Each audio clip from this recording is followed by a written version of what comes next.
chanting, and they're like, started 6-2. yes, and then all of a sudden there goes that plane. It just goes down and hard. And every Giants fan is going to be, I want Eli gone, I want Coughlin gone, I want the offensive coordinator gone, I want the special teams coach gone, I want the whole ownership gone, I want a whole new draft, I want a whole new line, I want a whole new team, we're done, I want a whole new towel boy. That's exactly how every Giants fan is. And even if they lose by 1 point. I'm not going to lie, like, I think exactly Giant fans this year have been... Up and down, up and down, depending, up and down. I know, yes. They have been But up and after the end of no matter if they win the Super Bowl, whether they not win the Super Bowl or not, I think this year they're more comfortable with Eli Manning as their quarterback than they ever have been. Of course. He's been putting up. And you want to know why? You want to know why? Victor Cruz has saved Eli Manning's job. Look at the catches that he's made. Mm-hmm. And if he were to drop those, it wouldn't go on Victor Cruz. It would go on Eli. The hell are you throwing him the ball for? What are you throwing it to him for?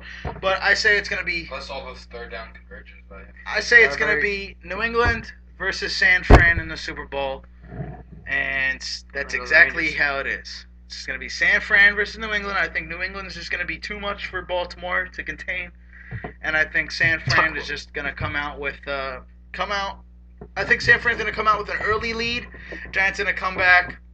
And then San Fran is just gonna right to the Super Bowl. 2 field goal kicks sends both of their teams to the Super Bowl, and it's gonna be San Fran versus New England. All right. And that's so.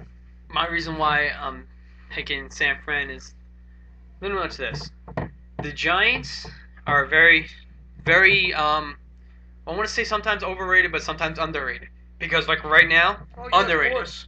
Like right now, underrated. When they were 6-2, overrated. They're 2 completely different teams. But the thing is that San Fran has gone against teams with a front 4 that can get to the quarterback, But you guys don't. but they don't blitz as much. If you take The Giants don't need to blitz. That's the only problem. yeah, I understand. But look at it this way: the teams that San Fran has played, when they played Baltimore, they have a good front 4 that can get to the quarterback, right?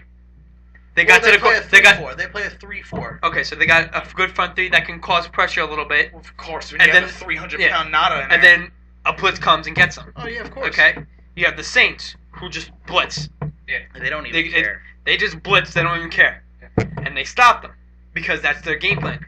The difference between those two is because you have the Baltimore who can get the 3 guys to the quarterback and blitz another guy and get him very quick off guard. You have the Saints who just blitz everybody, so they pick up on everybody. Yeah. Now, here's the thing with the Giants. The Giants don't blitz as much as the Saints, as much as the Ravens. But the Giants, their front 4 can get to the QB very easily. But now the offensive line is going to be expecting the front 4 and not expecting anybody else because they don't blitz. But that's what they got to worry about. That's they got the to worry about that blitz. They got to worry about that. And that's when they have the Frank Gore cornerback blitzes, or Hunter. They just got to make sure they look. Linebackers. That's exactly what it is. is. They do any type of blitz, the Giants, they're in trouble because if the Niners can pick it up, screenplay is going to kill them. A slant across the middle is going to kill them. And a 4 vertical play that Vernon Davis did on the New Orleans Saints at the end of the game killed them. Giants better hope that the San Fran 49ers have been watching Green Bay Packers wide receivers film. And here's another thing. How to catch the ball. Here's another thing. The Giants got into the playoffs. Very much so. They beat the Jets. They beat the Cowboys, which they had to do. Yeah. They versus an Atlanta team who rested their guys at the last game of the year. They versus the Green Bay team. They rested their game rested their players last game of the year. They're versus a San Francisco 49er team that from week 1 up until now has played every single game, every heart down with all their heart. Same thing with the Giants.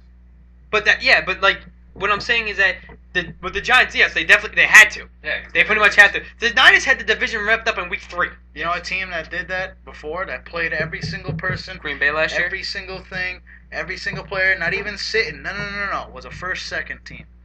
You know, the last team to do that played every single team, every single player. Not saying that this is the only team, but what I can remember was the Pittsburgh Steelers when they beat Arizona. They didn't rest nobody. Yeah, because they had to get into the playoffs. They didn't rest nobody. They had to get in. They had to earn for that number 2. Mm-hmm. And that's exactly what San Fran did. They had to earn that number 2, so they didn't need to rest nobody. Mm-hmm. And then once they got in there, they felt comfortable playing with each other. See, what Green Bay did is Green Bay...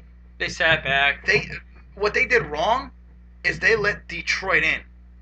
They didn't put that nail in the coffin. To me, No no matter what, I would have played. No matter, I mean, yes, you don't want to risk beat 'em anyway. injuries. You don't want to risk the injuries, but you got to play. You play. You're playing. You play to win the game. They did win the game. They won the game as Matt Flynn, and now he's going to be the biggest all-season free agent. But, Let's calm down, everybody. Like, really, it's Detroit's defense. But we're going to come back next week, do a special Pro Bowl segment, Hawaii in the air for some teams, maybe not more for the others. We'll be back next week. I'm Kevin Davis, along with my partner, James Rowe. Have a good one.